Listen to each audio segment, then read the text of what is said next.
when I was a boy, my grandfather did a lot to shape my identity. Um, we would go out to the country and we owned a lot. My family still owns a lot of land, and we have ponds, and we have things that we can do. We have a whole family picnic area where we can go out there and fish and eat picnics and have lights and all of that stuff. But as a boy, we would go out to our property and just walk and talk. And that's some of the things that I remember the most. I couldn't wait. Man, I remember being in school.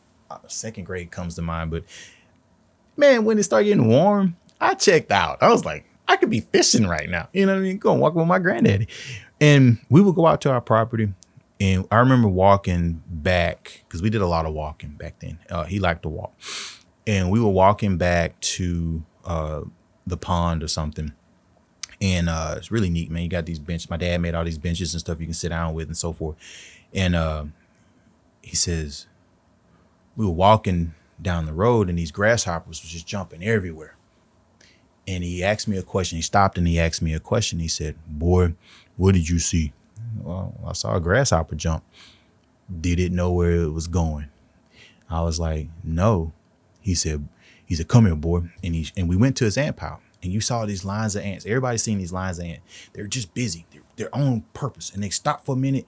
Yeah, you good? You good? All right, cool. This is what I imagine them saying to each other. "Hey, man, you good? Yeah, it's still there? Yeah, okay, cool. The food's over here? Yeah, the house still there? Yeah, okay, cool. Did Lawrence kick it down?" He's like, "No, okay, cool. We're going to go."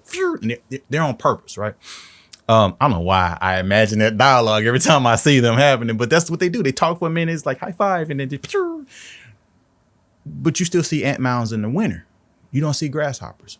And so what I learned, because I reflect a lot on what my grandfather, my father, and, pivotal people in my life tell me, most people you meet are more like the grasshopper than they are the ant.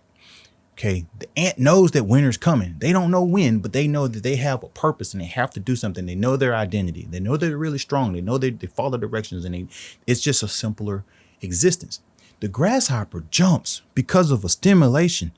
You walk, they don't know where they're going. They might hit a spider web. They might jump into another field.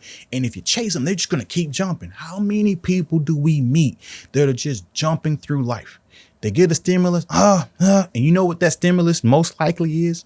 How they feel. Okay.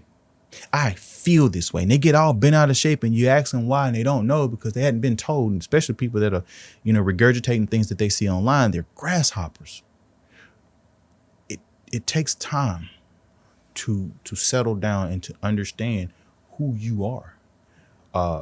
Because once you know who you are, you can accomplish all kind of things because you know where you're going. Doesn't mean it's easy, and like the ant, you're going to meet people along the way. They're going to feather tap you and keep you on point and on direction. If you ever disrupt that line, they get disoriented for a season, and then they get back. They go around whatever blockage you put, and they get back to talking, and they're gone. And those lines are long. They're huge. I mean, I think it's amazing. If you put ant killer on an ant mound in your backyard, it's built somewhere else the next day because they have a belief. We're going to build the mound because it's too wet in the ground. We gotta have it up here. Grasshoppers just hop. That's exhausting.